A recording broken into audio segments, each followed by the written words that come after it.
Cerita kita bermula dengan protagonis kita yang bereinkarnasi dalam wujud sebuah pedang.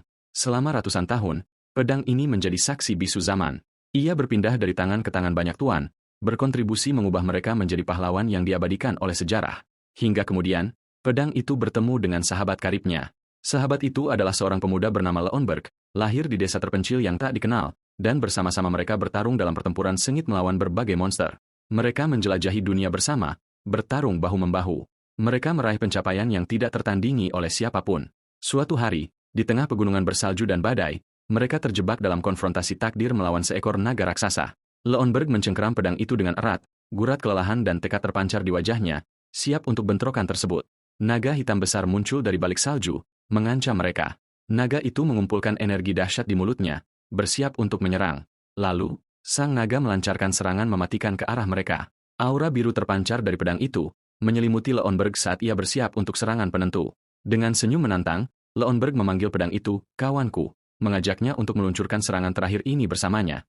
Mereka menerjang bersama menghadapi naga itu dalam pertarungan terakhir mereka. Pedang itu memberikan hantaman yang kuat dan telak pada sang naga. Akhirnya, Leonberg melompat ke udara, melancarkan serangan pamungkasnya, dan ketika mereka bersama-sama mengalahkan naga dari pegunungan White Frost, kemenangan terbesar pun diraih. Sahabatnya, Leonberg, menjadi penguasa sebuah bangsa. Adapun pedang itu, ia mendapatkan ketenaran legendaris sebagai sang pembantai naga dan ditempatkan di posisi yang layak bagi statusnya. Sebelum wafatnya, Leonberg mempercayakan pedang Growworn untuk menjaga keturunannya. Dan begitulah, pedang itu diwariskan dari generasi ke generasi. Setelah tidur yang panjang, pedang Growworn terbangun dan bertanya-tanya tentang penyebab kebisingan yang tiba-tiba ini. Kemudian ia merasakan seseorang mengguncangnya dengan kasar. Ia pun marah, bertanya-tanya siapa identitas orang tidak sopan yang berani mengganggunya. Ia menemukan seorang pemuda dengan raut wajah marah yang berteriak, menyatakan bahwa dirinya telah menjadi Sword Master yang baru. Sementara para pengawal memanggilnya pangeran, salah satu ksatria mencoba menghentikannya, menjelaskan bahwa pedang ini adalah relik suci yang hanya boleh disentuh oleh Yang Mulia Raja, memohon padanya untuk mengembalikannya ke tempatnya. Namun pangeran justru menyerangnya sebagai balasan. Pedang itu memandang dengan hina pada pemuda yang ia gambarkan sebagai babi tersebut. Sementara sang pangeran berteriak sombong bahwa tidak ada satupun di negara ini yang tidak bisa ia sentuh. Dalam keadaan tidak percaya, pedang itu memutuskan untuk menggunakan otoritas khususnya, appraisal, penilaian, untuk memeriksa identitas bocah itu. Hasil penilaian mengungkapkan bahwa bocah itu adalah Adrian Leonberg, memang benar keturunan dari sahabatnya, tetapi dia adalah bocah yang sombong, gemuk, malas, dan tidak memiliki bakat apapun, yang menyebabkan pedang itu merasa kecewa mendalam. Pedang itu geram memikirkan keturunan sang Sword Saint memiliki kemampuan yang begitu rendah. Sementara pangeran gemuk Adrian kesulitan membawa pedang itu, ia percaya bahwa dengan memilikinya, baik raja maupun para bangsawan tidak akan bisa mengabaikannya lagi. Dengan tekad yang meluap di wajahnya, ia bertekad bahwa tidak akan ada lagi yang mengabaikannya. Sebaliknya, pedang itu mengejeknya dalam hati, menggambarkannya sebagai bocah konyol yang mengoceh tidak keruan. Kemudian pangeran mengangkat pedang itu tinggi-tinggi, menyebutnya sebagai sang pembantai naga yang agung dan memintanya untuk memberikannya kekuatan. Pedang itu menjawab dengan penghinaan batin, bertanya-tanya mengapa ia harus meminjamkan kekuatannya kepada orang seperti dia. Pangeran mulai mengayunkan pedang itu secara sembarangan sambil meneriakkan namanya, Growworn, memicu kepanikan di antara mereka yang hadir yang memohon agar dia tenang, mengingatkannya bahwa menghunus pedang di dalam istana adalah terlarang. Namun pangeran mengabaikan permohonan mereka dan membentak mereka dengan marah, mengancam akan membunuh mereka jika berani memerintahnya. Ia melanjutkan amukannya, percaya bahwa begitu ia mendapatkan kekuatan Growworn, semua orang di sekitarnya hanyalah sampah belaka. Dan ia mencoba mengayunkan pedang itu dengan segenap tenaganya. Tiba-tiba, pangeran berhenti bergerak dan kebingungan muncul di wajahnya. Ia menyadari bahwa di tengah ayunan sembarangan pedang yang berat itu, ia telah menusuk dirinya sendiri secara tidak sengaja. Para hadirin menyaksikan adegan itu dengan ngeri dan terkejut. Salah satu pelayan hanya bisa terengah-engah melihat kengerian yang ia lihat. Pangeran jatuh ke tanah, bersimbah darah, dan para pengawal bergegas menghampirinya, meneriakkan namanya dengan panik dan segera memanggil tabib kerajaan. Pedang itu merasa bingung. Ia menyadari bahwa yang tertusuk adalah bajingan itu. Namun anehnya, pandangan pedang itu mulai memudar, dan untuk pertama kalinya dalam sejarah panjangnya, ia merasa seolah-olah akan pingsan. Pangeran Adrian adalah seseorang yang tidak mewarisi bakat keluarga kerajaannya kecuali kesombongan. Dan dia adalah yang paling rakus di kerajaan meskipun kemampuannya kurang. Dia dikenal sebagai babi yang bodoh, malas, dan kasar. Inilah pangeran pertama, Adrian Leonberg. Keberadaannya seperti awan gelap yang membayangi masa depan kerajaan. Namun setelah insiden di mana ia tertusuk pedang dan hampir mati, lalu terbangun, rumor aneh mulai menyebar. Para pelayan istana menyadari perubahan dalam perilakunya. Dia tidak lagi membalikkan meja makan seperti biasanya, juga tidak memanggil komplotan mesumnya. Mereka mulai berspekulasi bahwa dia mungkin akhirnya merasa malu atau dia sedang bersembunyi karena ketakutan. Namun mereka memperkirakan dia akan kembali ke kebiasaan lamanya seiring berjalannya waktu. Tetapi orang yang dimaksud, Pangeran Adrien, sama sekali tidak tertarik pada semua rumor ini. Kenyataan mengerikannya adalah kesadaran sang pedang telah mengambil alih tubuh pangeran setelah menyebabkan kematian keturunan sahabatnya. Saat pedang itu masih dalam keadaan syok, salah satu pelayan mengumumkan kedatangan Yang Mulia Raja, mendesak pangeran untuk bersiap menerimanya. Sang pangeran, yang kini berisi kesadaran pedang, bertanya-tanya mengapa pria tua ini, yang bahkan tidak repot-repot menjenguknya di ranjang kematiannya, sekarang datang berkunjung. Salah satu pelayan memperingatkannya untuk menjaga kata-katanya karena ksatria istana berada di dekatnya. Seorang pria berambut putih yang berwibawa masuk, memarahi pangeran karena suasana hatinya yang tidak berubah meskipun telah selamat dari kematian. Kemudian dia mengizinkan pelayan itu pergi, mengatakan bahwa Yang Mulia Raja toh tidak mengharapkan apa-apa dari pangeran, yang membuat pedang itu bertanya-tanya tentang identitas pria ini. Pria itu menoleh ke arah pangeran dan mengingatkannya akan ikatan guru dan murid di antara mereka, bertanya apakah dia berniat berpura-pura tidak mengenalnya. Maka, pedang itu menyadari, ini pasti guru si babi itu. Pangeran mengaku ingatannya kabur dan tidak bisa mengingatnya dengan baik, yang membuat sang guru tercengang. Pada saat itu, kedatangan raja diumumkan, dan pedang itu menyimpulkan bahwa ini adalah ayah si bajingan itu. Saat melihat raja, pedang itu terkesan dengan penampilannya. Ia mengira darah singa yang mulia telah memudar seiring waktu, tetapi melihat raja membuktikan sebaliknya. Raja menatap putranya dengan dingin, mencatat bahwa dia bahkan tidak menyapanya, dan menyimpulkan bahwa pengalaman mendekati kematian tidak mengubah apapun dalam dirinya. Kemudian sang guru bergegas memberitahu raja bahwa ingatan pangeran sudah tidak utuh lagi. Maka mereka yang hadir berpura-pura terkejut, bertanya-tanya mengapa tabib kerajaan tidak diberitahu tentang fakta serius ini dan menuntut agar dia segera dipanggil untuk memeriksa pangeran. Setelah dipanggil, tabib kerajaan memeriksa pangeran yang terbaring di tempat tidurnya, lalu memberitahu raja bahwa dia tidak menemukan tanda-tanda abnormal di tubuhnya. Dokter menjelaskan bahwa kehilangan ingatan yang diderita pangeran mungkin merupakan gejala sementara akibat trauma psikologis. Raja mengulangi kata-katanya dengan dingin sambil menatap putranya, memicu kekhawatiran pada pedang, yang bertanya-tanya apakah raja telah membongkar identitas aslinya. Raja mengejek ide kehilangan ingatan, menggambarkannya sebagai alasan yang sangat nyaman dan menyenangkan. Kemudian dia mengonfrontasi putranya dengan pertanyaan tajam, menanyakan apakah kehilangan ingatannya berarti semua kesalahan masa lalunya terhapus, seolah-olah itu tidak pernah terjadi. Raja terus memarahi putranya, menjelaskan bahwa melakukan kesalahan dan belajar darinya adalah bagian dari proses pendewasaan dan pertumbuhan. Namun ia menambahkan dengan marah bahwa putranya, dengan melupakan segalanya, telah menyia-nyiakan kesempatan untuk belajar dari masa lalunya. Karena masa lalu seolah tidak pernah ada, itu berarti pangeran belum mengambil satu langkah pun ke depan. Raja mengakhiri pembicaraannya yang keras dengan mengatakan bahwa selama situasinya tetap seperti itu, pangeran juga tidak akan bisa melangkah maju di masa depan. Sementara sang guru mencoba menenangkan Yang Mulia, pedang itu menyadari kedalaman kebencian yang dipendam raja terhadap putranya. Pedang itu merasa telah jatuh ke dalam masalah nyata dan menyadari perlakuan yang akan diterimanya bukan sebagai pangeran, bahkan mungkin tidak mencapai tingkat manusia. Ia diliputi kemarahan, bertanya-tanya tindakan keji apa yang telah dilakukan bocah ini hingga mendapatkan kebencian sedemikian rupa dari ayahnya sebelum pikirannya terganggu oleh seorang wanita yang memanggilnya Ian. Sang ratu muncul dan memeluknya dengan erat, mengungkapkan pemahamannya atas kebingungannya dan meyakinkannya bahwa ingatannya akan segera kembali. Sang ratu meremehkan pentingnya masa lalu, tetapi dia mempererat pelukannya sedemikian rupa hingga hampir mencekiknya. Kemudian dia memegang wajahnya yang bulat dengan lembut, meratapi kekurusan wajahnya yang cantik, yang membuat pedang itu bertanya-tanya dengan kaget kekurusan apa yang dia bicarakan. Meskipun begitu, ratu tersenyum dengan kebahagiaan yang tulus atas kesadarannya dan kepulangannya kepada mereka. Dia memperingatkannya untuk tidak menyentuh benda berbahaya itu lagi, merujuk pada pedang yang menyebabkan kecelakaan tersebut, mengungkapkan ketakutannya yang mendalam bahwa dia mungkin tidak akan pernah bangun lagi.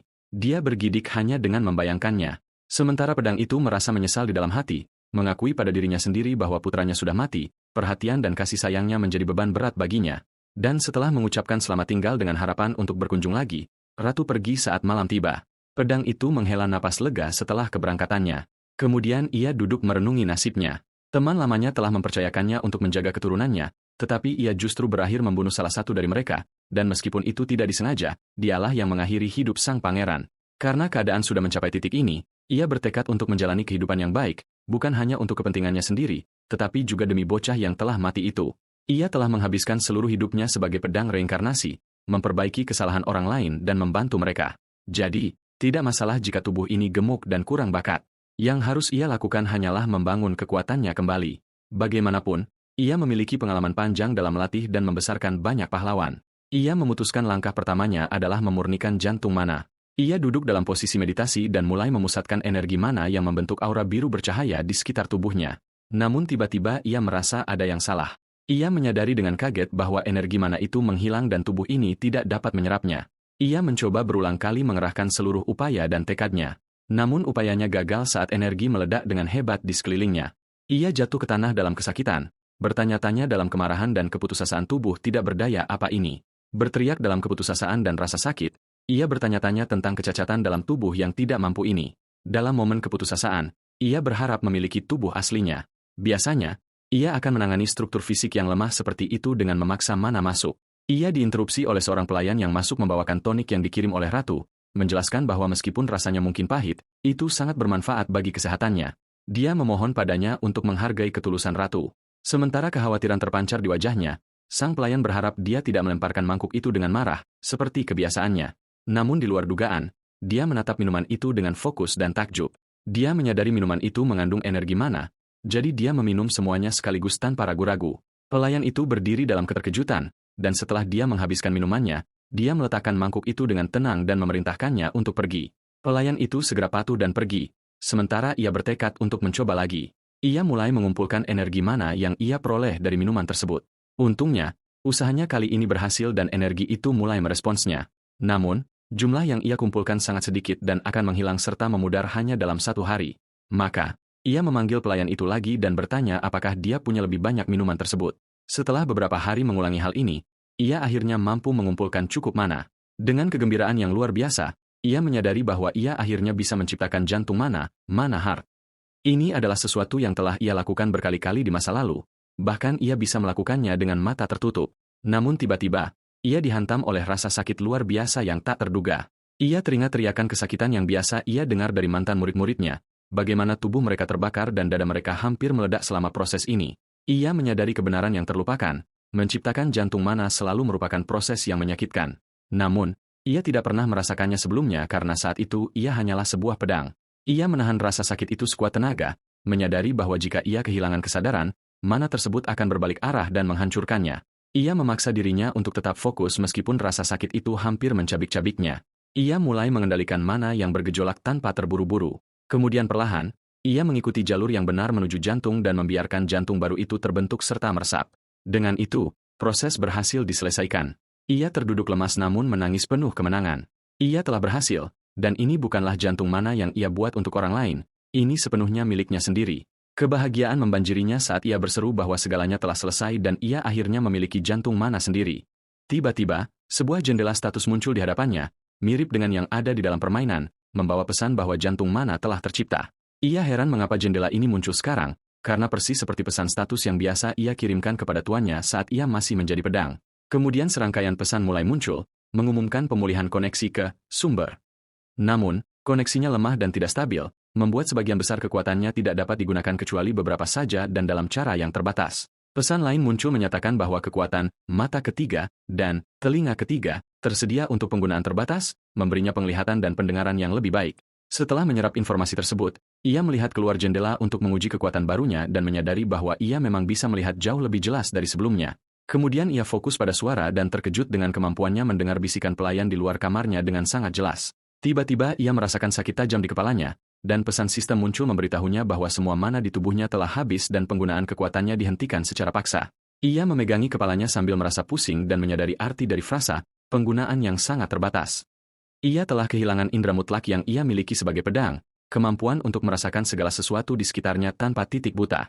Yang bisa ia lakukan sekarang hanyalah mengekstrak sedikit mana, nyaris cukup untuk menguping apa yang terjadi di luar pintunya atau sedikit meningkatkan penglihatannya. Namun ia tidak putus asa. Ia bertekad bahwa begitu ia mulai memperluas kapasitas mananya, segalanya akan berubah menjadi lebih baik.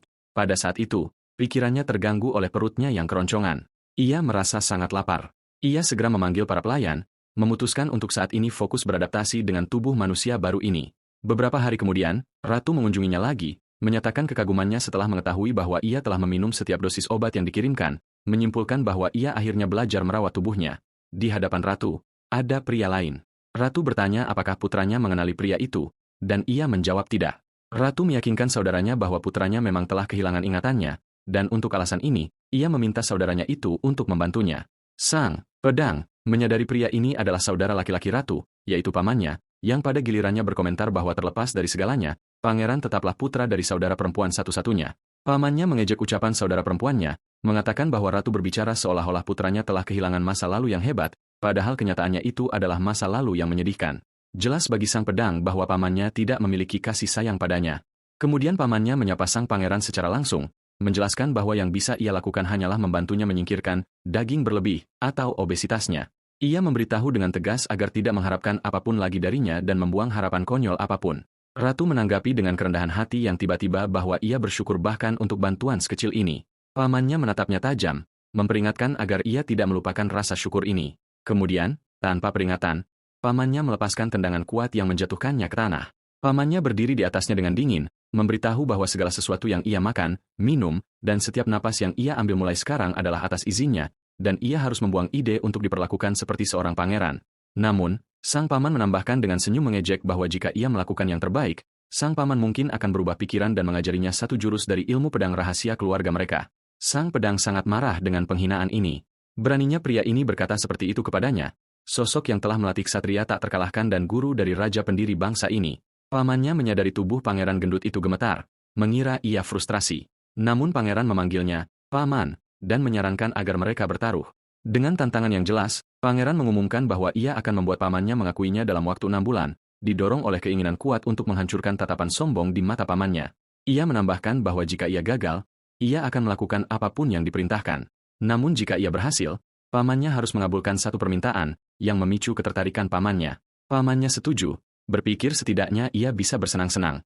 Sang pedang merasakan beban tantangan yang ia berikan pada dirinya sendiri dan mengutuk tubuh malang yang memberatkannya ini. Ia bertekad untuk menggunakan mana yang dimilikinya, fokus pertama-tama pada membakar lemak di seluruh tubuhnya. Pamannya menyadari aura mana biru yang mengelilingi keponakannya dan bertanya-tanya dengan kaget apa yang sedang dilakukan bocah itu. Kemudian ia berteriak tidak percaya, bertanya apakah ia sudah menciptakan jantung mana.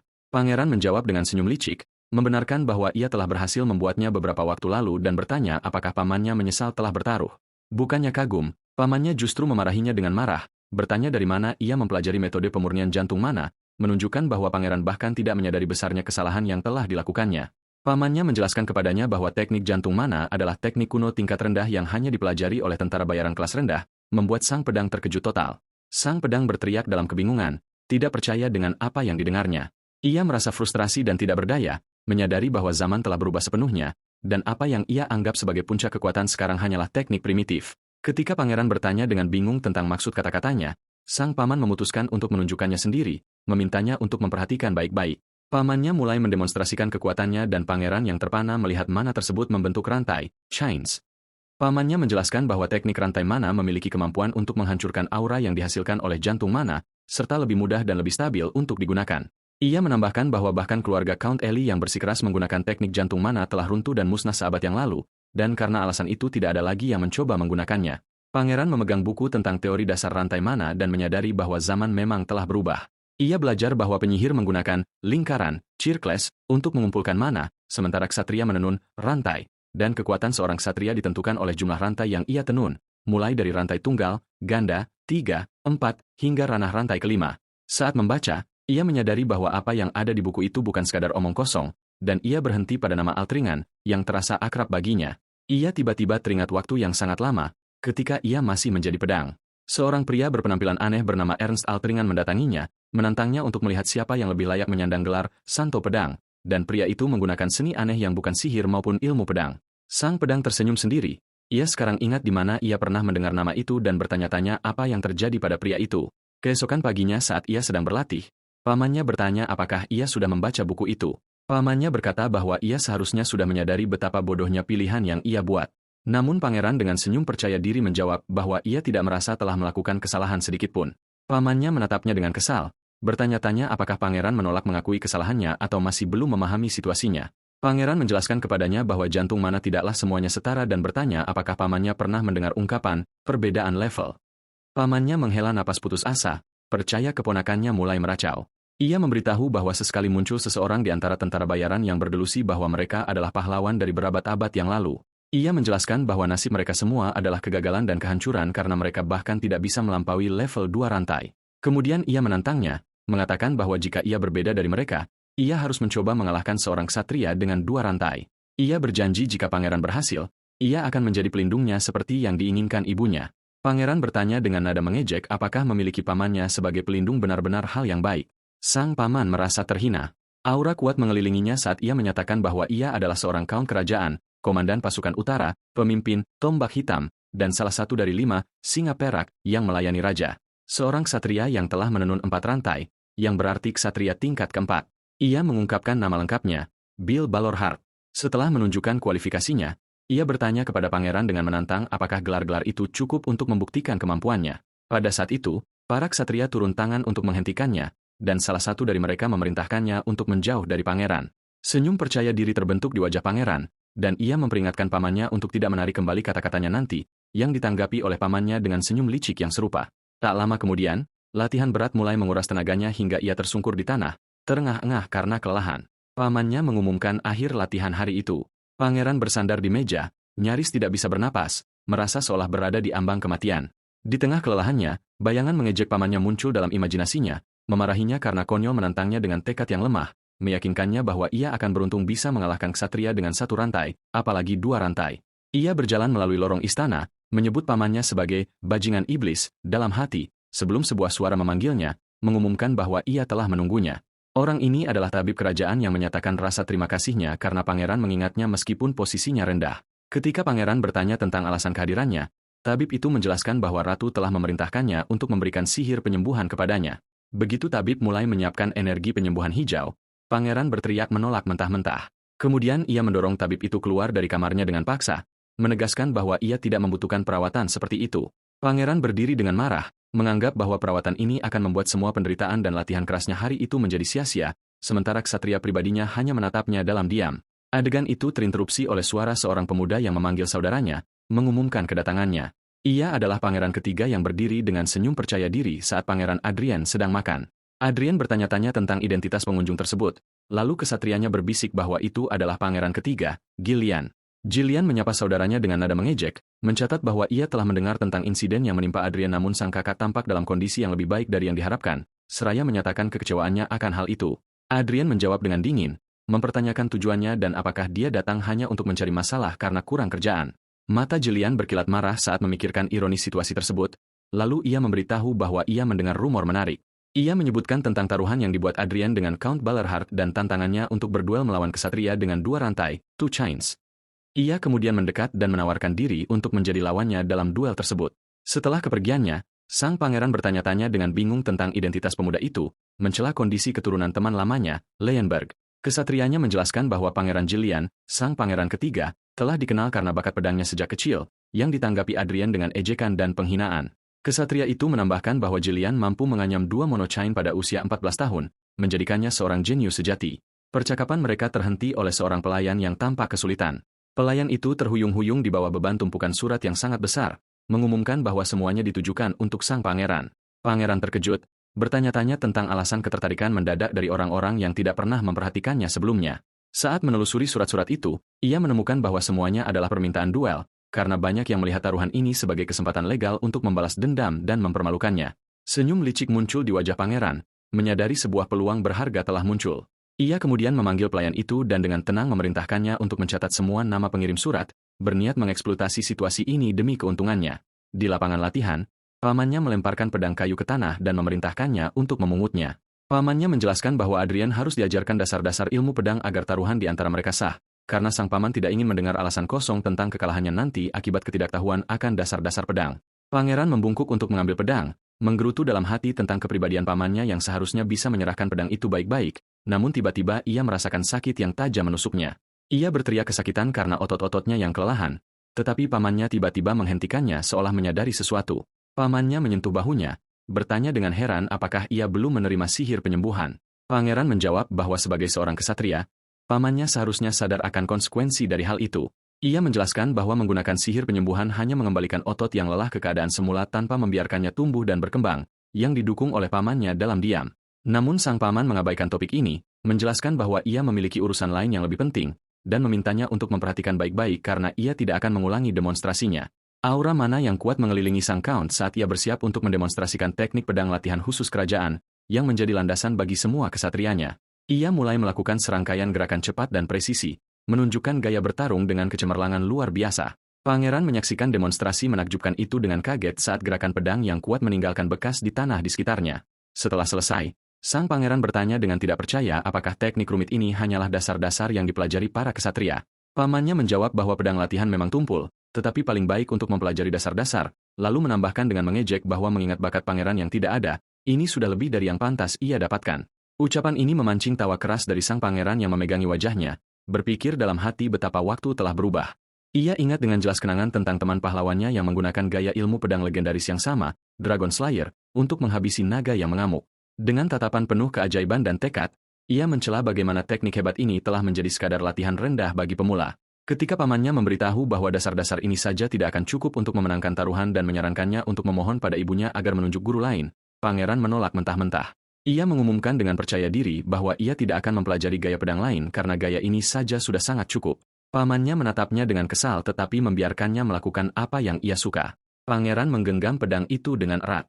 Sambil mengayunkan pedang, ia memikirkan alasan yang menyebabkan kemerosotan teknik Dragon Slayer hingga ke level rendah ini.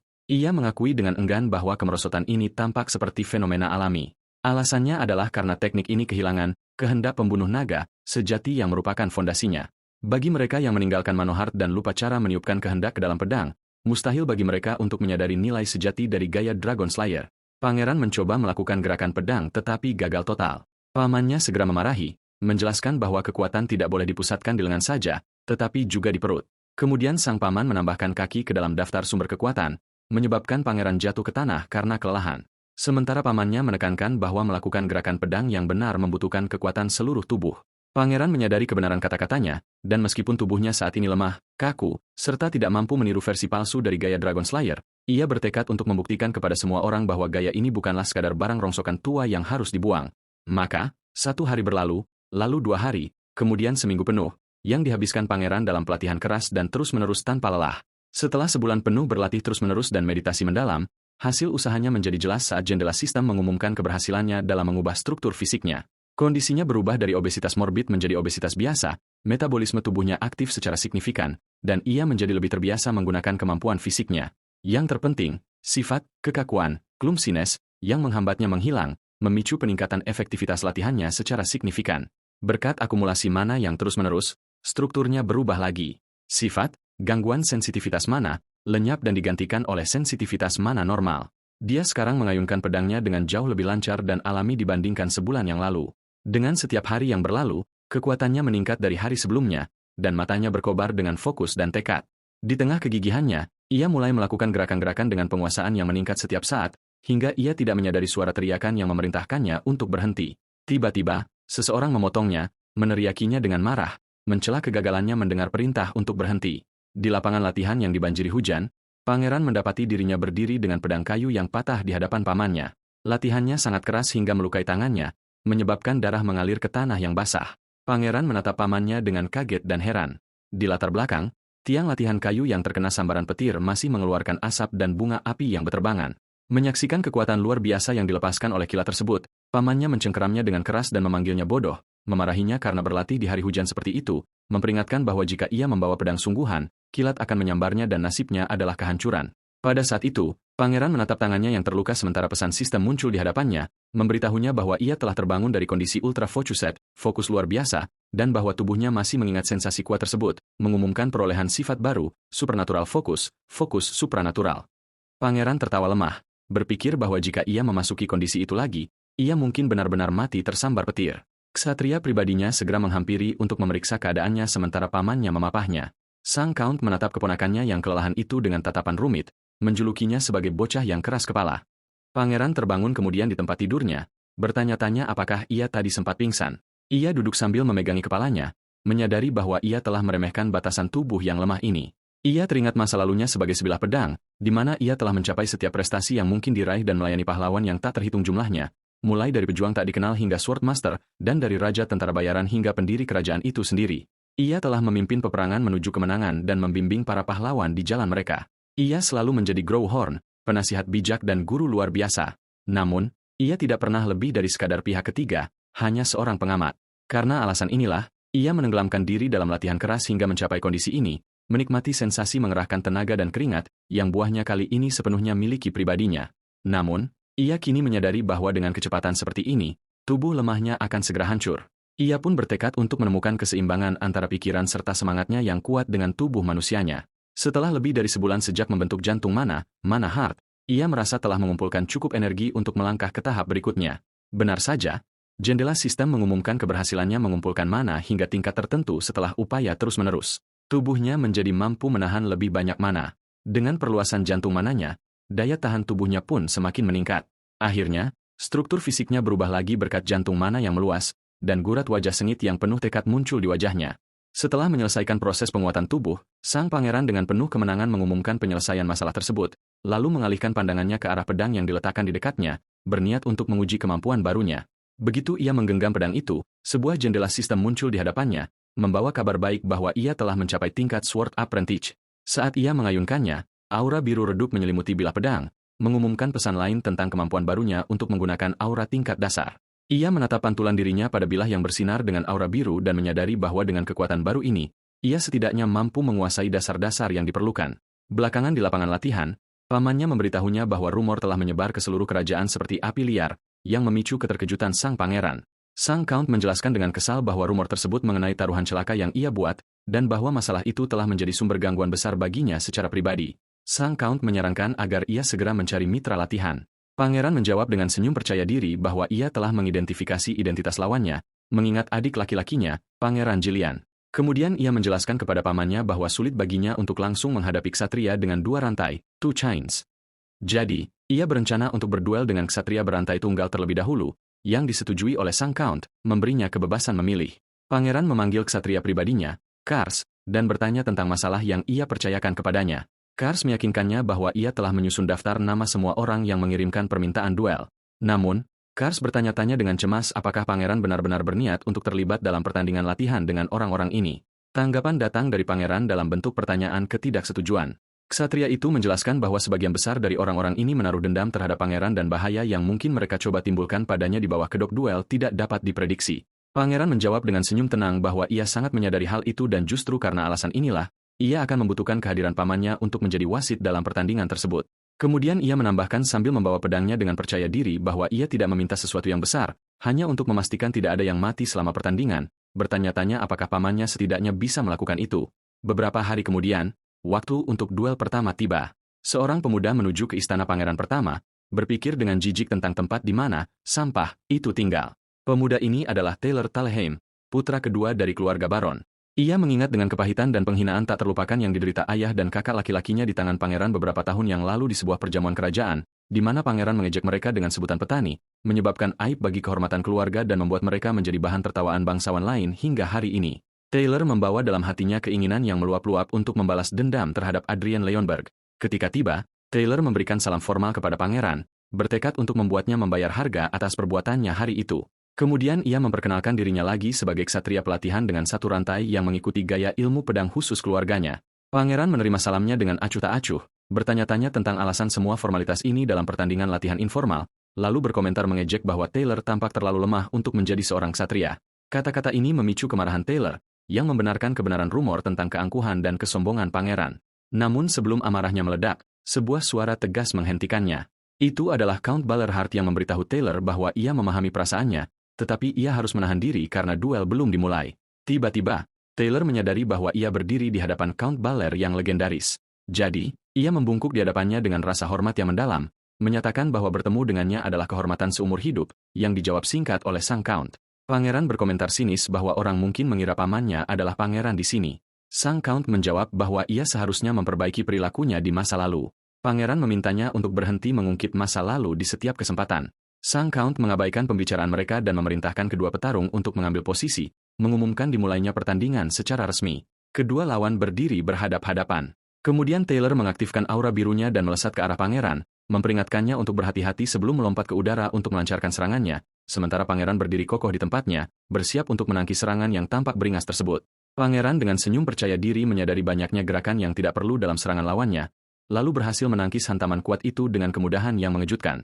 Taylor terpukul oleh kebingungan, bertanya-tanya dengan kaget apakah kekuatan ini benar-benar memancar dari sebuah monoheart, sementara kekuatan tangkisan itu mendorongnya mundur.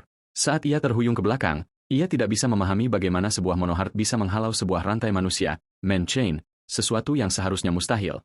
Namun pangeran memberitahunya bahwa itu mungkin karena rantainya hanyalah sebuah cincin tunggal. Pangeran berkomentar dengan senyum mengejek bahwa ia tidak merasakan apa-apa selain sedikit sengatan, menambah keterkejutan Taylor. Para ksatria yang mengamati, termasuk Kars, menyadari suara aneh yang keluar dari pedang itu. Namun Count Baller segera menyadari apa yang terjadi, menatap dengan sangat serius, saat ia mengenali fenomena langka yang dikenal sebagai jeritan pedang, Sword as Cry. Taylor tidak percaya dengan apa yang terjadi dan berteriak bahwa itu mustahil, lalu melesat lagi ke arah pangeran dalam serangan putus asa. Kedua pedang itu beradu dalam serangkaian serangan kekerasan, dan pangeran mulai merasakan tekanan dari serangan terus-menerus. Taylor melepaskan teriakan marah saat ia meluncurkan rentetan serangan cepat, memaksa pangeran mundur untuk membela diri. Bentrokan hebat itu menyebabkan ledakan cahaya yang mendorong mereka menjauh satu sama lain, membuat Taylor berdiri terengah-engah karena kelelahan. Pangeran menyadari pada saat itu kebenaran dari apa yang dikatakan tentang energi mana dalam sebuah rantai cincin, ring chain, yang merupakan kebalikan total dari energi mana dalam sebuah jantung, heart. Ia mencengkram dadanya, merasa bahwa energi mana berada di ambang aliran balik kapan saja karena konflik ini. Namun, terlepas dari bahaya ini, ia mengarahkan pandangannya ke arah lawannya, mengingat identitasnya sebagai putra kedua Baron Talheim. Kemudian ia menyapanya dengan senyum percaya diri, menyarankannya untuk sedikit menenangkan jiwanya. Setelah itu, ia memusatkan inderanya sepenuhnya, membayangkan dirinya menyelam ke kedalaman samudra yang gelap dan tenang. Di dunia batin ini, ia mengulurkan tangannya dan mengeluarkan panggilan untuk membangkitkan kekuatan latennya. Entah itu kekuatan pedang iblis atau pedang suci, ia memanggil sebagian dari jiwanya yang bermanifestasi dalam bentuk naga besar, memanggilnya dengan nama-namanya yang tak terhitung jumlahnya. Ketika tangannya menyentuh kekuatan itu, pesan sistem muncul, menyatakan bahwa Monarch telah menerima kehendak yang sangat besar, dan bahwa warna unik telah menguasai jantungnya yang sebelumnya tidak berwarna. Mata naga laten dalam kesadarannya terbuka dengan pesan lain yang mengumumkan kebangkitan kehendak tidur dari pembantai naga, Dragon Slayer. Aura merah yang kuat mengelilingi pangeran, perwujudan dari memori pedang yang paling aktif dan esensi dari jantung yang dimurnikan khusus untuk membantai naga. Dengan aktivasi resmi jantung Dragon Slayer, mata pangeran bersinar merah tua. Aura naga merah sepenuhnya menyelimutinya, mengungkapkan kekuatan sejati dari pedang Dragon Slayer. Pesan lain mengumumkan bahwa energi yang dipancarkan dari jantung Dragon Slayer telah menyatu dengan pedang yang dibuat untuk satu tujuan tunggal, memusnahkan naga. Sementara Taylor menyaksikan pemandangan itu dengan ngeri, ia bertanya-tanya dengan panik tentang hakikat kekuatan mengerikan itu. Dan pada saat itu, Count Baller berteriak sekuat tenaga, memerintahkan mereka berdua untuk segera berhenti. Namun pangeran, dengan matanya yang bersinar dan aura yang tidak menyenangkan, sedang bersiap untuk melancarkan serangannya. Sang Count mengulangi teriakan paniknya, mencoba menghentikan apa yang akan terjadi. Meskipun demikian, pangeran melanjutkan gerakan ofensifnya. Sang Count menyadari dalam hatinya betapa berbahayanya pedang ini. Ia teringat percakapannya dengan pangeran sebelum dimulainya duel, di mana pangeran memiliki satu permintaan. Jika sewaktu-waktu tampak ia akan membunuh lawannya, maka pamannya harus menghentikannya. Kembali ke masa kini, Sang Count melepaskan aura biru kuatnya dan melakukan intervensi di saat-saat terakhir. Kekuatan Count bertabrakan dengan serangan dahsyat pangeran, menyebabkan kekalahan pangeran dan membuatnya terpental mundur karena kekuatan benturan tersebut. Setelah energi bentrokan mereda, Sang Count berdiri teguh sementara pangeran terkapar di tanah di antara puing-puing dinding yang dihantamnya. Ksatria pengawal kerajaan bergegas melakukan intervensi dan salah satu dari mereka berteriak, mengecam tindakan Count Ballerhart dan bertanya apa yang ia lakukan, memperingatkannya bahwa menyerang anggota keluarga kerajaan adalah kejahatan yang dapat dihukum undang-undang. Namun pangeran menghentikan mereka dengan suara berat, mengakui bahwa dialah yang memintanya untuk melakukannya, yang memicu keheranan ksatria pribadinya. Namun, ia menambahkan sambil menyeka darah dari mulutnya bahwa ia tidak memintanya untuk menghempaskannya ke tanah dengan kekuatan sebesar itu sebelum akhirnya pingsan. Kemudian, pangeran mendapati dirinya memeriksa jantung energinya, menyadari dengan kaget bahwa Monarchnya hampir hancur karena kekuatan hantaman tersebut. Ia mengakui bahwa kekuatan pamannya berada pada tingkat yang sama sekali berbeda dari sekadar ksatria dengan satu rantai. Dan meskipun ia menerima hantaman itu secara langsung, ia merasa lega karena tidak ada efek samping permanen. Ia tersenyum pada dirinya sendiri, menganggap bahwa semuanya berjalan baik pada akhirnya dan bahwa ia telah memenangkan duel tersebut sebelum suara pamannya memotongnya, menanyakan alasan di balik senyum itu. Pangeran terkejut dengan kunjungannya, tetapi Sang Count memulai dengan pertanyaan tegas tentang apa yang ia pikirkan, lalu memarahinya dengan marah karena menggunakan teknik pedang yang korup dan tidak menyenangkan itu, menegaskan bahwa ia tidak pernah mengajarinya teknik seperti itu. Pangeran menjawab dengan tenang bahwa ia tetap setia pada esensi pedang. Jawaban ini memicu ejekan dalam hati Sang Count yang menganggap bahwa siapapun yang berbicara tentang esensi pedang pasti belum pernah melihat pertarungan yang sesungguhnya. Meskipun begitu, Sang Count menyadari bahwa esensi yang dimaksud Sang Pangeran adalah niat membunuh. Dan meskipun itu adalah gaya yang kasar dan mengganggu, ia mengakuinya sebagai salah satu dari banyak kebenaran dalam dunia pertempuran. Pangeran terkejut dengan tanggapan yang tak terduga ini. Ia mengira pamannya akan mulai menceramahi tentang kemahiran pedang. Namun sang Count tersenyum tipis. Ia menjelaskan bahwa dirinya bukanlah seorang ksatria, melainkan seorang prajurit yang mengikuti jalan yang tidak selalu benar, tetapi jalan yang menuntun pada kemenangan. Namun, ia memperingatkan pangeran bahwa pedangnya terlalu kuat. Jika nafsu darah tumbuh terlalu besar, itu akan membutakan kawan maupun lawan. Pangeran menjawab dengan cerdik bahwa itulah alasan dari semua kegemparan ini. Untuk memperbaiki kekurangan tersebut, sang Count menerima tantangan itu, menyatakan bahwa ia akan memperhatikan apakah pangeran akan ditelan oleh iblis batinnya atau tidak. Setelah 3 hari duel latihan, sang pangeran menyapa lawannya, Taylor Talheim, kembali dan memuji usahanya selama beberapa hari terakhir. Taylor harus menahan bilah pedang yang dipenuhi dengan niat membunuh yang tak terkendali selama 3 hari berturut-turut, yang merupakan penderitaan nyata. Kemudian pangeran mengejeknya dengan lembut, mencatat betapa frustrasinya karena Taylor tidak bisa mencapai keinginannya untuk mengalahkannya sekalipun, yang dibantah oleh Taylor dengan bingung. Kemudian pangeran meminta seorang pelayan untuk membawakan sebuah kotak hias. Ia memberikannya kepada Taylor, menjelaskan bahwa ia mendengar Taylor telah melakukan kesalahan yang tak termaafkan di masa lalu. Meskipun ia tidak tahu apakah ini bisa mengompensasi kesalahan tersebut, ia meminta Taylor membawa kotak itu kepada Baron Taylor sebagai tanda permintaan maaf, menjelaskan bahwa isinya hanyalah boneka beruang dan sepucuk surat. Kemudian ia melepasnya pergi, mendoakan perjalanan yang aman, sementara Taylor berdiri memegang kotak itu dalam diam. Pangeran berpikir bahwa ia tidak berkewajiban untuk membereskan kekacauan yang dibuat oleh Pangeran Gila sebelumnya. Namun ia percaya pada keharusan membayar harga yang pantas kepada siapapun yang melakukan pekerjaan, dan itulah yang ia lakukan pada Taylor, yang berteriak dari jauh untuk berterima kasih kepadanya. Duel latihan sang pangeran menjadi buah bibir di kerajaan, karena semua orang mengira kesombongannya akan menggali kuburnya sendiri dan ia akan membayar harga atas tindakannya di masa lalu. Banyak yang bertanya-tanya seberapa besar penghinaan yang akan ia terima. Namun hari-hari berlalu tanpa skandal yang diharapkan muncul, yang memicu kebingungan orang-orang yang mulai bertanya tentang hasil duel tersebut. Sebaliknya, mantan lawan-lawan pangeran mulai membelanya, menjelaskan bahwa masalah itu hanyalah kesalahpahaman dan sang pangeran tidak seburuk rumor yang beredar. Sebaliknya, mereka dapat memahami niat sebenarnya selama pertandingan terhormat dengannya. Perkembangan ini memicu kebingungan dan keheranan para bangsawan yang percaya bahwa istana kerajaan telah campur tangan untuk membungkam lawan-lawan pangeran dengan kekerasan. Namun berita ini sampai ke telinga pangeran yang memukul meja dengan marah, menolak gagasan bahwa lawan-lawannya dibungkam dengan cara yang memalukan seperti itu. Ia keluar berteriak di depan wajah semua orang bahwa lawan-lawannya hanya diam karena rasa malu yang luar biasa setelah dikalahkan olehnya. Kemudian ia mengkritik para bangsawan, menggambarkan mereka sebagai orang-orang yang tidak berdaya dan tidak berguna, dengan pamannya muncul dari belakangnya, berkomentar mengejek bahwa pangeran adalah orang terakhir yang berhak membicarakan hal itu. Namun kenyataannya sangat berbeda. Pangeran memaksa lawan-lawannya yang kalah untuk menyebarkan rumor kemenangannya atas mereka dengan paksa. Awalnya ia mengira rencana ini akan berhasil menenangkan situasi, tetapi ia dikejutkan oleh rumor baru yang tak terduga. Seorang pelayan memberitahu bahwa orang-orang menyebarkan pembicaraan bahwa ia telah mengancam lawan-lawannya untuk memalsukan hasil duel. Setelah menyadari kesia-siaan upayanya untuk mengendalikan rumor, ia memutuskan untuk mengabaikan seluruh masalah tersebut dan hanya fokus pada latihannya. Dikelilingi oleh aura tekad, ia membenamkan diri dalam latihan yang melelahkan. Mempraktikkan gerakan pedang dengan kekuatan dan penguasaan, ia terus mengasah keterampilannya tanpa lelah. Setelah ronde latihan berakhir, ia bertanya kepada pengawalnya, Kars, tentang jumlah lawan yang tersisa. Kars memberitahu bahwa lawan hari ini adalah yang terakhir. Pangeran menghela napas, menyadari bahwa para peserta latihan tidak lagi berani menantangnya, tetapi ksatria itu meyakinkannya bahwa lawan terakhir adalah seorang ksatria wanita sejati. Ia menjelaskan bahwa wanita itu tidak hanya mempelajari seni bela diri keluarganya, tetapi juga bergabung dengan pasukan ksatria untuk lebih mengasah keterampilannya. Ksatria itu adalah Eren Kiran, seorang ksatria peserta pelatihan di pasukan ksatria Singa Besi, Iron Lion, dan penjaga gerbang mengonfirmasi identitasnya melalui lambang singa besi yang terukir di baju zirahnya. Eren dikenal dengan beberapa julukan seperti Bunga di Tebing dan Mawar Berduri, dan konon ia telah mematahkan hati semua pria. Para penjaga mengagumi kecantikannya yang menakjubkan, bertanya-tanya mengapa wanita sepertinya datang ke tempat ini sendirian.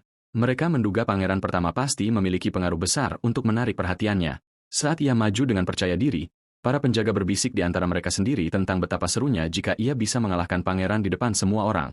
Pasukan ksatria Singa Besi tempatnya bernaung adalah salah satu pasukan ksatria terkuat dan paling terkenal di kerajaan. Ia sendiri adalah kandidat menjanjikan yang keanggotaan resminya telah dikonfirmasi. Pangeran bertanya-tanya mengapa seorang ksatria dengan bakat seperti itu ingin berduel dengannya. Ksatrianya memberitahu tentang sedikit kesalahpahaman yang terjadi di masa lalu antara pangeran dan wanita itu, yang membuat pangeran berasumsi bahwa dirinya di masa lalu telah memulai pertengkaran dengannya. Jadi, ia memanggil salah satu pelayan dan bertanya apa yang telah ia lakukan di masa lalu. Pelayan itu menjawab dengan ragu-ragu bahwa pangeran telah menghina Eren, membuat pangeran memegang kepalanya, marah pada kebodohan versinya di masa lalu. Ia mengingat sekilas masa lalu di mana pangeran sebelumnya mendekati Eren dengan seringai, menawarkannya untuk menjadi pelayan pribadinya. Namun Eren menolak tawaran itu dengan tenang, mengingatkannya bahwa pasukan ksatria bukanlah milik pribadinya, yang memicu kemarahan besar sang pangeran. Dalam kemarahan itu, pangeran memanggilnya makhluk buruk rupa. Setelah mengingat memori penghinaan tersebut, pangeran menyimpulkan bahwa apa yang terjadi hanyalah upaya menyimpang untuk mendekatinya dari seorang bajingan yang korup. Namun ia merasa bingung. Mustahil baginya untuk melihat Eren dan menggambarkannya sebagai orang yang buruk rupa, yang berarti ada sisi lain dari cerita yang belum ia ketahui. Eren memberikan salam formal kepada pangeran, berkomentar bahwa pangeran sama sekali tidak berubah. Pangeran bertanya-tanya dalam hatinya apakah Eren benar-benar berpikir demikian, karena ia telah berubah drastis, sampai pada titik di mana esensinya telah benar-benar berbeda. Sementara Eren menatapnya dengan tatapan tajam, pangeran menyadari bahwa seluruh situasi ini adalah hasil yang tak terelakkan dari tindakan masa lalunya. Pada saat itu, kedatangan Count Balorhard diumumkan, yang tampaknya mengenali Eren segera setelah melihatnya. Eren, pada gilirannya, melangkah maju dan secara resmi memperkenalkan dirinya kepada Count sebagai ksatria peserta pelatihan di pasukan ksatria Singa Besi. Count sepenuhnya mengabaikan pangeran dan memberikan nasihat langsung kepada Eren, memperingatkannya untuk berhati-hati, karena pedang pangeran sangat beracun, yang memuncak pada kekesalan pangeran, mengecam keberpihakan terang-terangan dari wasit tersebut. Namun Count tidak mengindahkan keberatannya dan memerintahkan kedua petarung untuk mengambil posisi masing-masing sebagai persiapan duel. Dengan pengumuman dimulainya duel, kedua lawan mengambil kuda-kuda tempur mereka. Pangeran tersenyum percaya diri, berniat menguji kemampuan bakat menjanjikan ini. Namun Eren memulai serangan secepat kilat, dikelilingi oleh aura biru yang kuat. Pangeran mengamati gerakannya dengan mata ahli, mengakui kecemerlangannya, lalu berhasil menangkis serangannya dengan mudah. Saat bentrokan berlanjut, pangeran merasakan energi mananya mencoba mengalir terbalik karena konfliknya dengan energi lawannya sementara Eren terus melancarkan serangan tanpa henti. Kedua pedang bertabrakan dalam rentetan serangan yang cepat dan presisi. Pangeran menyadari bahwa Eren sedang terseret ke dalam ritme pertarungannya meskipun serangannya sengit, dan memutuskan gaya ini tidak akan berhasil lagi. Tiba-tiba, sistem mengumumkan di hadapannya aktivasi jantung pembantai naga, Dragon Slayer Heart. Maka, aura merah yang dahsyat mengelilinginya. Keterkejutan tampak jelas di wajah Eren saat ia merasakan kekuatan besar itu dan pedang mereka bertabrakan lagi dalam ledakan energi merah. Kekuatan serangan itu membuat Eren mundur ke belakang saat ia mencoba mendapatkan kembali keseimbangannya dengan susah payah. Ia bertanya-tanya dengan heran tentang sifat pedang ini, sementara pangeran berpikir bahwa lawan, rantai tunggal, single chain, tidak semuanya berada di level yang sama dan Eren benar-benar berbeda dari sampah yang ia hadapi sebelumnya. Namun tiba-tiba matanya bersinar dan pesan sistem muncul memberitahunya bahwa ia sekarang dapat menggunakan otoritas penghakiman, Authority of Judgment, secara terbatas. Otoritas ini mengungkapkan jendela informasi rinci tentang Eren Kiran, termasuk kemampuan, bakat, dan berbagai ciri kepribadiannya. Pangeran meludah ke tanah, menyadari pentingnya kemampuannya untuk melihat informasi ini dengan otoritas terbatasnya. Itu berarti lawannya lebih lemah darinya atau setara dengannya dalam kekuatan. Berdasarkan kesimpulan ini, Pangeran mengumumkan bahwa duel yang sebenarnya dimulai sekarang dan menyerbu ke arahnya dengan sekuat tenaga. Pertarungan sengit di antara mereka berlanjut hingga malam tiba dan kelelahan tampak jelas pada mereka saat mereka mengatur napas dengan susah payah. Count mengintervensi pada saat itu, mengumumkan akhir duel untuk hari ini dan akan dilanjutkan besok. Pangeran menyatakan ketidaksenangannya, mengklaim bahwa ia hampir menyelesaikan masalah itu, yang dijawab Eren dengan dingin bahwa ia juga akan melakukan hal yang sama. Keduanya bertukar tatapan menantang, menyatakan keinginan mereka untuk melanjutkan pertarungan. Namun Count meneriaki mereka, memerintahkan mereka untuk berhenti. Ia memberitahu bahwa hari sudah larut dan memerintahkan keduanya untuk segera menerima perawatan. Tabib kerajaan bergegas memberikan pertolongan pertama kepada pangeran dan mengobati luka memarnya menggunakan sihir penyembuh. Tabib lain pergi merawat Eren, yang berdiri diam sementara pangeran memperhatikannya dari jauh. Saat ia meninggalkan arena bersama matahari terbenam, Eren bertekad dalam hatinya bahwa ia tidak akan pernah membiarkan dirinya dikalahkan. Duel sengit antara pangeran dan Eren berlanjut hingga hari ketiga tanpa ada tanda-tanda penyelesaian, yang memicu keheranan para ksatria yang mengamati. Mereka menyadari kemampuan luar biasa Eren, tetapi mereka terkejut dengan kemampuan pangeran pertama untuk menandinginya dengan kecemerlangan yang tidak kalah hebat, mengungkapkan harapan mereka bahwa hari ini akan menjadi saksi akhir dari duel tersebut. Sebelum melanjutkan pertarungan, pangeran menghentikan lawannya dengan senyuman, mengumumkan bahwa ia memiliki sesuatu untuk dikatakan terlebih dahulu. Eren mengira pangeran berniat untuk meminta maaf di waktu yang tidak tepat ini, jadi ia dengan tegas menyatakan tidak akan menerima permintaan maaf apapun. Pangeran menjelaskan bahwa ia memahami keinginan Eren untuk merebut kembali harga dirinya yang terluka dengan kekuatannya sendiri. Namun tujuannya berbeda. Karena pertarungan mereka telah mencapai tingkat keganasan ini, ia menyarankan agar ada hadiah bagi pemenangnya. Ia mengajukan taruhan yang mengejutkan para hadirin, bahwa yang kalah harus memenuhi satu keinginan bagi pemenang, menegaskan bahwa ia siap berlutut dan meminta maaf jika ia yang kalah. Tawaran ini memicu kekesalan para ksatria yang menganggapnya sebagai pembicaraan yang tidak pantas bagi anggota keluarga kerajaan dan menuntutnya untuk menarik kata-katanya. Namun pangeran memerintahkan mereka untuk menjauh. Kemudian ia mengarahkan pertanyaannya langsung kepada Eren untuk mengetahui pendapatnya. Meskipun awalnya Eren menekankan kesetiaannya sebagai ksatria dalam pelayanan keluarga kerajaan dan bahwa ia tidak berani menunjukkan keberanian seperti itu, ia berbalik dan menerima taruhan itu dengan senyum percaya diri, menyatakan bahwa jika Yang Mulia mengizinkannya, ia percaya dirinya memenuhi syarat untuk mendapatkan hadiah taruhan tersebut.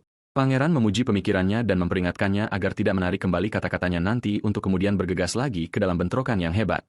Keduanya melanjutkan pertarungan dengan antusiasme yang lebih besar, tetapi kali ini pangeran melepaskan kekuatan besar yang belum pernah terlihat sebelumnya saat matanya bersinar merah dan aura yang tidak menyenangkan mengelilinginya saat ia meluncurkan serangan kekerasan ke arahnya. Eren terpana oleh kecepatannya yang tiba-tiba. Menyadari pangeran tidak sekuat ini sehari sebelumnya, ia bertanya-tanya dengan kaget apakah pangeran telah menyembunyikan kekuatannya selama ini. Sementara bayangan naga merah raksasa bermanifestasi di belakangnya, pangeran meluncurkan serangkaian serangan yang menghancurkan yang tidak bisa ditangkis Eren dan pertahanannya runtuh sepenuhnya. Meskipun telah berupaya keras, pangeran terus melancarkan serangan menyapu, menghancurkan tanah di sekitar mereka dengan kekuatan serangannya. Kemudian ia menyerbu ke arahnya untuk memberikan pukulan terakhir. Eren berdiri di tempatnya untuk memblokir serangannya. Dan saat debu menghilang, Eren berlutut di tanah, benar-benar kalah. Keheningan yang mencekam menyelimuti para hadirin sementara Count melihat pemandangan itu dengan serius dan Eren tidak bisa memahami kenyataan kekalahannya. Pangeran berdiri di atasnya dengan tenang mengumumkan bahwa ia telah memenangkan taruhan. Kemudian ia mengungkapkan hadiahnya dengan senyum percaya diri menyatakan bahwa ia menginginkan Eren, yang membuat Eren dalam keadaan sangat terkejut. Dalam konteks lain, Ksatria Kars merenungkan posisi barunya sebagai ksatria pengawal bagi pangeran pertama yang terkenal kejam dan menemukan bahwa tugas itu, bertentangan dengan apa yang ia takutkan, sama sekali tidak sulit. Ia mengingat kembali pertemuan pertamanya dengan pangeran, di mana pangeran menyambutnya dengan dingin. Meskipun pangeran tampak sombong, ia tidak bertindak dengan kebrutalan atau kekerasan seperti yang dikabarkan rumor. Sebaliknya, Kars menemukan bahwa kenyataan pangeran adalah kebalikan dari rumor tersebut. Ia melihatnya berlatih dengan kekejaman yang tak tertandingi, bahkan di tengah badai hujan. Saat hujan deras mengguyur, Kars berdiri bersama ksatria lainnya memperhatikan pangeran, dan salah satu dari mereka bertanya-tanya apakah mereka harus menghentikannya karena takut pangeran akan kelelahan. Kars berteriak dengan cemas, mencoba memperingatkan pangeran akan bahaya situasi tersebut. Namun pangeran melanjutkan latihannya dengan tekad yang membara, bahkan tidak peduli dengan petir yang menyambar di dekatnya. Pada saat itu, saat ia menyaksikan tekad yang menantang alam ini, Kars dirasuki oleh perasaan mendalam bahwa Yang Mulia ditakdirkan untuk menjadi tokoh besar. Ini adalah kesannya saat itu, tetapi ia mengingat kembali adegan setelah duel ketika pangeran dengan jelas mengumumkan bahwa ia menginginkan Eren. Kata-kata jujur ini memicu keterkejutan para ksatria yang hadir yang menganggapnya sebagai pernyataan yang sama sekali tidak pantas dan keraguan mulai merayap ke dalam jiwa Kars yang bertanya-tanya, apakah ia memang telah salah menilai Yang Mulia. Eren menyela dengan tatapan marah menanyakan apakah ini benar-benar keinginan sejatinya. Pangeran menjelaskan bahwa tentu saja ia tidak menginginkan Eren dalam kondisinya yang sekarang, karena di matanya Eren hanyalah seorang ksatria peserta pelatihan biasa yang bahkan tidak bisa mengalahkan seorang pangeran buangan. Kemudian ia mengungkapkan tujuan sebenarnya dengan menyatakan bahwa apa yang sebenarnya ia inginkan adalah potensi dan masa depan dari ksatria bernama Eren Kiran. Ia melanjutkan bicaranya dengan menjelaskan bahwa ia membutuhkan seorang ksatria yang mengikutinya atas kemauan sendiri, bukan ksatria yang tetap berada di sisinya atas perintah kerajaan, yang mengejutkan Kars. Ia menekankan bahwa ia menginginkan seorang ksatria yang hanya menjadi miliknya, seorang ksatrianya sendiri. Ia melanjutkan dengan mengatakan bahwa ia melihat bakat sejati dalam diri Eren dalam menggunakan pedang. Kemudian ia mengarahkan permintaannya langsung kepada Eren, mengundangnya untuk menjadi ksatrianya. Eren mengingat masa lalunya dan bagaimana ia mencapai mimpinya menjadi seorang ksatria tetapi menghadapi kenyataan pahit. Meskipun penampilannya yang menarik perhatian semua orang, tidak ada yang memperlakukannya sebagai ksatria sejati, yang mendorongnya untuk berlatih dengan kekejaman yang melebihi siapapun. Memang benar, ia mampu mengalahkan semua peserta pelatihan lainnya dalam duel individu. Meskipun mencapai hasil yang mengesankan, rekan-rekannya terus memandangnya hanya sebagai sosok berwajah cantik atau wanita yang harus dilindungi. Hal ini membuatnya merasa bahwa ia tidak akan pernah bisa menjadi seorang ksatria dalam arti yang sebenarnya. Namun setelah itu, datanglah tawaran dari sang pangeran, yang menyatakan keinginannya atas potensi dan masa depannya sebagai ksatria. Ia bertanya-tanya dalam hati apakah sang pangeran benar-benar tulus, lalu memintanya untuk menjanjikan satu hal. Syaratnya adalah sang pangeran harus memperlakukannya sebagai seorang ksatria, bukan sebagai wanita. Jika sang pangeran melakukannya, ia akan mengikuti kehendaknya. Pangeran menatapnya dengan serius dan menyetujui permintaan tersebut, mengumumkan penerimaannya atas janji itu. Pada saat itulah, Eren berlutut dengan satu kaki, menyatakan sumpah kesetiaannya kepada Pangeran Adrian Leonberg.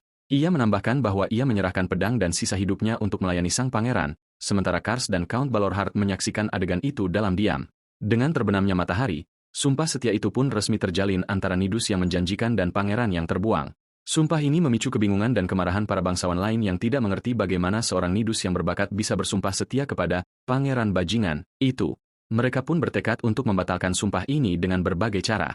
Rumor mulai menyebar. Beberapa berspekulasi adanya hubungan rahasia di antara mereka dan menganggap pangeran menyembunyikan keinginannya untuk menjadikan Eren sebagai gundik di balik kedok sumpah kesatria. Mendengar hal ini, sang pangeran murka, berteriak pada dirinya sendiri bagaimana ia bisa berubah menjadi penjahat dan sampah di mata semua orang. Di tengah kemarahannya, Kars datang menginterupsi dan bertanya tentang keinginan pangeran akan seorang kesatria yang tidak melayaninya karena perintah kerajaan. Pangeran menjawab dengan dingin bahwa itu adalah kebenaran. Jika ada perintah kerajaan agar Kars pergi ke tempat lain, Kars pasti akan pergi tanpa ragu.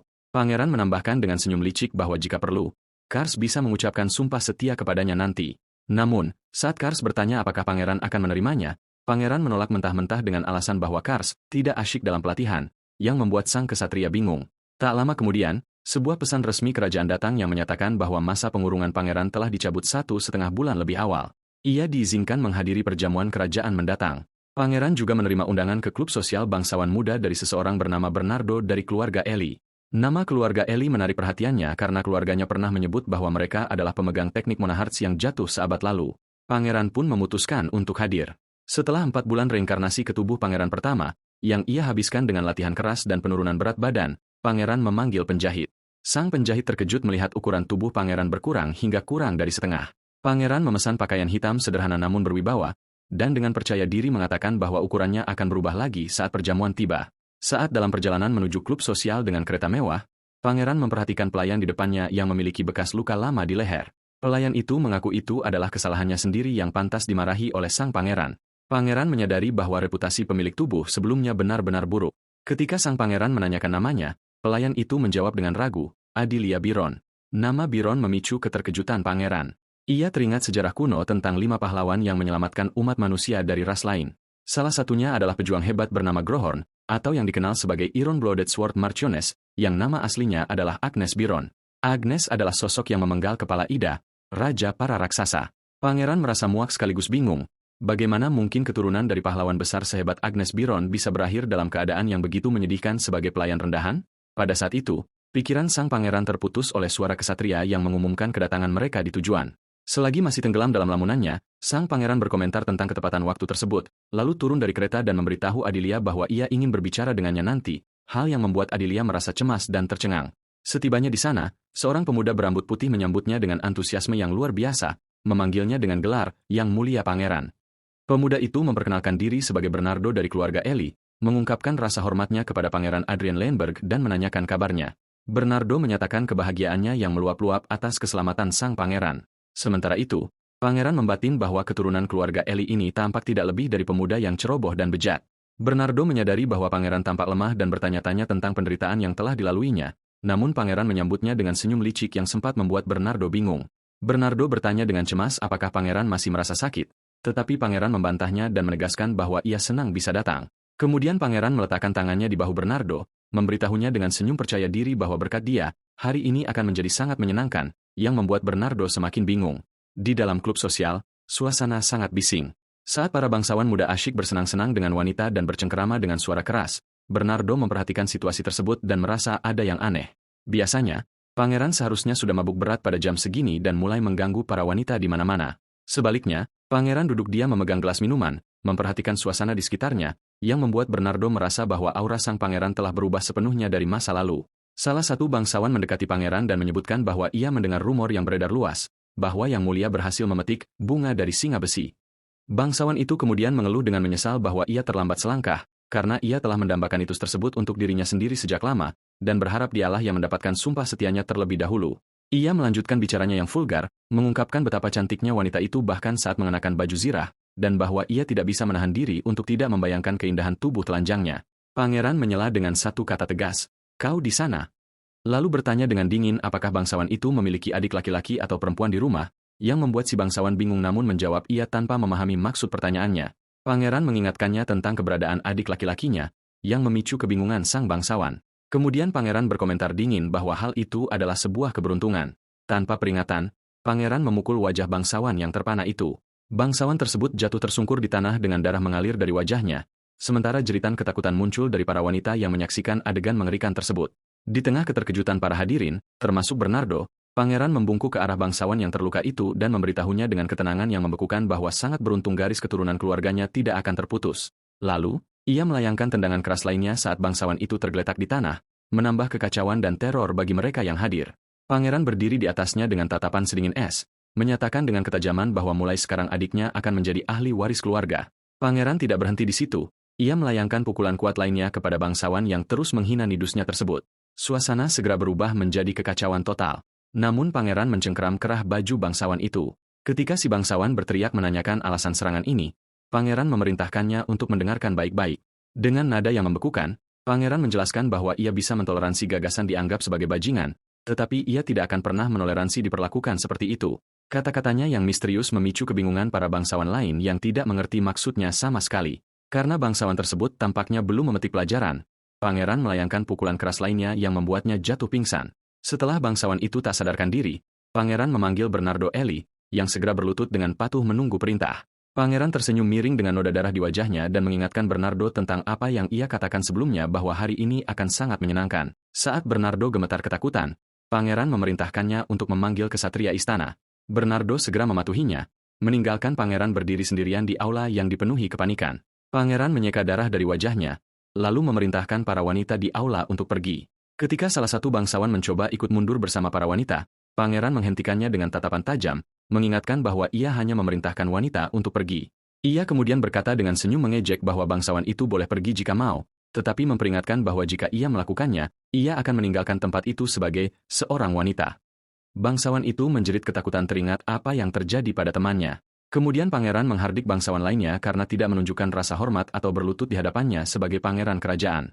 Ia melanjutkan dengan marah bahwa mereka tidak hanya mengejeknya di depan wajahnya, tetapi juga berani menghina kesatrianya. Saat kesatria istana tiba, pangeran menanyakan tuduhan apa yang bisa diajukan dalam kasus seperti ini. Salah satu kesatria menjelaskan bahwa karena mereka telah meremehkan anggota keluarga kerajaan, itu merupakan penghinaan langsung terhadap seluruh keluarga.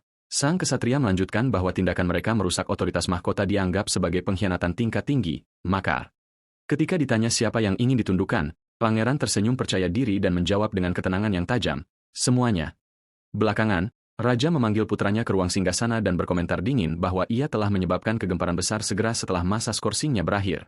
Raja memarahinya dengan marah, menjelaskan bahwa 14 pemuda dari keluarga bangsawan telah ditahan dan putranya telah mengarahkan setiap tuduhan yang mungkin, mulai dari penghinaan keluarga kerajaan hingga pengkhianatan tingkat tinggi. Raja bertanya apakah putranya menyadari besarnya perbuatannya. Meskipun secara hukum mereka harus dihukum berat, raja memperingatkan bahwa reaksi dari 14 keluarga bangsawan tidak bisa diabaikan. Pangeran tersenyum mengejek dan bertanya apakah ayahnya khawatir tentang reaksi tersebut, lalu menjelaskan bahwa pemuda-pemuda ini adalah orang buangan bahkan di dalam keluarga mereka sendiri, mereka hanyalah kegagalan yang memalukan. Pangeran menyarankan ayahnya untuk mengirim surat. Ketika raja bertanya kepada siapa surat itu ditujukan, pangeran menjawab bahwa ada orang-orang yang bisa menangani masalah internal ini lebih baik dari siapapun, yaitu saudara-saudara dari para bajingan yang ia penjarakan. Setelah selesai berbicara, raja memerintahkan semua orang pergi. Pangeran keluar dengan perasaan menang, mengejek dalam hati apakah ayahnya telah benar-benar bungkam. Kemudian, ia menenangkan Adelia dengan senyum lebar, menegaskan bahwa tidak perlu tegang dan bahwa ia tidak berniat menyakiti siapapun. Adelia menangis terseduh-seduh, bertanya-tanya dalam ketakutan apa yang telah ia perbuat hingga pantas menerima ini. Sementara sang pangeran menyadari dalam hatinya bahwa dirinya yang dulu pasti telah sangat menyiksanya, ia merenungkan kondisi gadis itu. Keluarga Adelia nyaris tidak disebutkan dalam catatan bangsawan, sedemikian rupa hingga dinasti yang berkuasa bahkan tidak mengetahui nama Bayern pada awalnya. Sejarah kejayaan mereka telah dihapus, dan seni bela diri mereka yang tak tertandingi telah terputus. Kekuatan besar dan harga diri mereka yang menjulang telah lenyap tanpa bekas. Namun di depan matanya, sebuah jendela informasi muncul, mengungkap data Adelia Bayern, yang memiliki bakat kelas 1 dalam ilmu pedang dan sensitivitas mana yang tinggi. Selain sifat-sifat yang kontradiktif seperti butcher, penjagal, warlover, pencinta perang, weak minded, berhati lemah, nurturing, pengasuh, dan submissive nature, sifat penurut, sang pangeran merasa sangat terkejut dan bertanya-tanya tentang arti dari sifat-sifat aneh dan bertolak belakang ini. Sifat butcher berarti ia kehilangan akal sehat saat melihat darah. Sementara warlover menjadikannya wanita yang terobsesi dengan pertempuran, namun di saat yang sama, ia weak minded, yang berarti berhati lembut. Nurturing menjadikannya ahli dalam merawat orang lain, dan submissive nature memberinya kepribadian pengikut dan pasif. Sang pangeran memegangi kepalanya karena bingung dan khawatir. Adelia memiliki bakat yang tak tertandingi, tetapi ia tidak memiliki sifat yang dapat mengendalikan kegilaannya, dan sang pangeran bertanya-tanya apakah benar untuk melepaskan kegilaan ini ke dunia. Terlepas dari kebingungannya, ia memutuskan bahwa ia setidaknya harus mencoba, karena pada akhirnya, Adelia adalah bakat kelas 1 yang tidak bisa diabaikan. Ia menyadari ada sebuah kebetulan yang mendukung rencananya. Ia menemukan satu sifat yang bisa ia eksploitasi, yaitu submissive nature, yang membuat pemiliknya menemukan kebahagiaan luar biasa dalam melayani seorang tuan tempat mereka mendedikasikan seluruh kesetiaan. Maka, ia berpaling kepada Adelia Bayern dan memerintahkannya untuk bersumpah setia kepadanya. Keterkejutan muncul di wajah Adelia, yang menjawab bahwa ia tidak begitu mengerti maksud sang pangeran. Pangeran menjelaskan bahwa permintaannya berarti Adelia akan menjadi ksatria pribadinya dan mendesak agar ia segera bersumpah. Adelia berlutut lemas, memohon bahwa masalah ini lebih besar dari kemampuannya untuk menanggungnya. Pangeran mengingatkannya bahwa Adelia lah yang menyebut keluarganya tidak berharga, lalu menawarkan bahwa ia sendiri yang akan bertanggung jawab atas keluarganya. Sebagai imbalannya, ia harus bersumpah setia dan melayaninya sebagai tuannya. Sambil berpikir dalam hati bahwa jika Adelia tidak bisa mengendalikan kegilaannya, ia sendiri yang akan menahannya. Adelia bertanya dengan ragu apakah pangeran benar-benar akan menepati janji dan bertanggung jawab atas keluarganya. Tanggapan pangeran datang dengan tegas tanpa ragu. Kemudian ia memberinya tawaran tambahan bahwa ia akan memanggil keluarganya ke ibu kota agar ia bisa melihat mereka kapanpun ia mau. Wajah Adelia pun berseri-seri penuh harapan dan ia setuju dengan antusias. Pada saat itu, Adelia berlutut dan mengumumkan sumpah setianya sebagai putri sulung keluarga Bayern kepada Pangeran Adrian Leonberg. Melengkapi sumpahnya bahwa ia akan melayani dan mendedikasikan dirinya sebagai tuannya seumur hidup, sang pangeran meletakkan tangan di atas kepalanya, menyatakan penerimaannya. Terakhir, ia memerintahkan bahwa mulai sekarang Adelia harus mematuhi perintahnya tanpa pertanyaan, dan Adelia mengonfirmasi kepatuhannya. Kebahagiaan muncul di wajah Adelia sementara sang pangeran bertanya-tanya dalam hati apakah ia telah membuat keputusan yang tepat. Namun segera, rumor mulai menyebar bahwa pangeran pertama telah kembali ke kebiasaan lamanya dan bahwa ia memaksa para ksatria untuk bersumpah setia kepadanya melalui skema yang menjijikan. Rumor tersebut menambahkan bahwa ia hanya memanggil putra-putra bangsawan tinggi untuk memukuli mereka dan menjebloskan mereka ke penjara bawah tanah. Rumor terbaru menyebutkan bahwa ia menunjuk seorang pelayan yang belum pernah menyentuh pedang seumur hidupnya sebagai ksatria pribadinya, membuat semua orang menyimpulkan bahwa ia mencoba membangun harem pribadinya sendiri dengan kedok ksatria langsung. Perkataan ini sampai ke telinga sang pangeran yang merasa marah dan mengecam sejak kapan semua orang menjadi begitu tertarik pada urusannya. Ia menegaskan kepada ksatria pengawalnya, Kars, bahwa ia hanya menunjuk satu ksatria langsung. Namun, semua orang tidak berhenti membicarakan masalah itu sejak pagi buta. Sang pangeran membayangkan reaksi ayahnya, sang raja, yang pasti diambang migrain saat mencoba memperbaiki bencana yang ia perbuat, sementara putranya asyik bersenang-senang dengan wanita. Pangeran juga membayangkan pamannya, sang count, yang menggambarkannya sebagai orang bodoh yang menyedihkan, serta adik laki-lakinya yang berkomentar mengejek bahwa menunjuk seorang pelayan sebagai ksatria adalah sesuatu yang sangat cocok untuknya. Sang pangeran diliputi rasa lelah, bertanya-tanya dengan bingung tentang alasan rumor tersebut menyebar dengan kecepatan gila ini. Namun begitu salah satu pelayan memotongnya untuk mengumumkan kedatangan ratu, ia meledak marah, menyatakan kebencian mendalam terhadap kunjungan yang tidak diinginkan ini. Ratu masuk dan menghadapinya dengan kekecewaan, menyatakan keyakinannya bahwa sang pangeran telah memulai lembaran baru. Namun tampaknya ia berniat kembali ke cara-cara lamanya yang memalukan, sebelum menambahkan dalam hati bahwa situasi ini mungkin yang terbaik. Ketika pangeran tidak mengerti maksudnya, Ratu menjelaskan dengan antusias bahwa pernikahan dan stabilitas akan mengakhiri perilaku sembrono sang pangeran, mengumumkan dengan tekad bahwa kali ini ia sendiri yang akan mencarikan istri yang cocok untuknya dan memintanya untuk percaya padanya. Pangeran tidak bisa berkata apa-apa di depan desakan ibunya dan merasa bahwa ia tidak lagi mengerti apapun yang terjadi di sekitarnya. Kemudian, Adelia duduk di hadapannya dan bertanya apakah kepemilikan sumpah setia berarti ia sekarang akan memiliki apa yang disebut mana. Pangeran mengonfirmasi hal itu, menjelaskan bahwa ia akan memiliki jenis mana yang sangat istimewa. Sambil mengumpulkan energi mana biru di antara tangannya, ia menjelaskan bahwa dunia telah sepenuhnya melupakan Ratu Pedang. Namun ia menekankan bahwa ia tidak melupakan apapun, tidak juga jejak yang ditinggalkannya, cara pedang itu menari di ujung jarinya, atau bahkan suara detak jantungnya yang dulunya berdenyut dengan kepahlawanan dan keberanian. Kemudian ia mentransfer energi itu ke Adelia, dan pesan sistem muncul, mengumumkan penemuan mana di dalam dirinya, keberhasilan proses implantasi mana, dan stabilisasinya di dalam tubuhnya. Dengan kilatan di matanya, pesan lain mengumumkan keberhasilan penciptaan mana heart, jantung mana. Sementara Adelia menatap aura emas yang mengelilinginya dengan kagum, bertanya-tanya apakah ini benar-benar mana, sang pangeran memberitahunya bahwa apa yang baru saja ia lalui adalah metode pemurnian jantung mana dan memerintahkannya untuk melatihnya kapanpun ada kesempatan. Namun tiba-tiba, pangeran condong ke depan, merasa sangat lelah. Adelia bergegas menghampirinya dengan cemas, bertanya apakah ia baik-baik saja. Sementara sang pangeran berpikir dengan terkejut bagaimana ia bisa mencapai tingkat kelelahan ini hanya dari membentuk satu jantung mana, ia menenangkan Adelia bahwa ia hanya sedikit lelah. Gadis itu bertanya-tanya bagaimana pangeran bisa mengerahkan semua upaya ini untuk orang rendah sepertinya. Pangeran memerintahkannya untuk melupakan masalah itu dan pergi. Tetapi Adelia berdiri menatapnya dengan pandangan aneh. Dan ketika pangeran bertanya alasan tatapannya, ia membungkuk, mengumumkan bahwa ia akan melayaninya dengan seluruh kesetiaannya seumur hidup. Pangeran tersenyum dan mengingatkannya bahwa ia adalah tuannya. Adelia menjawab dengan antusias, tetapi pangeran berpikir dalam hati bahwa ia takut ia mungkin benar-benar melupakan hal ini. Adelia menekankan bahwa ia akan mengingatnya, dan setelah beberapa hari, Ksatria Kars memberitahunya tentang masalah mengenai Bernardo Eli. Kars menjelaskan bahwa pengawal kerajaan menahan Bernardo sebagai saksi atas insiden baru-baru ini dan bahwa tindakan telah diambil untuk mencegah siapapun menemuinya sebelum persidangan. Pangeran bertanya dengan cemas apakah ia harus menghadiri persidangan itu juga. Namun Kars meyakinkannya bahwa anggota keluarga kerajaan tidak pernah berdiri di kursi saksi.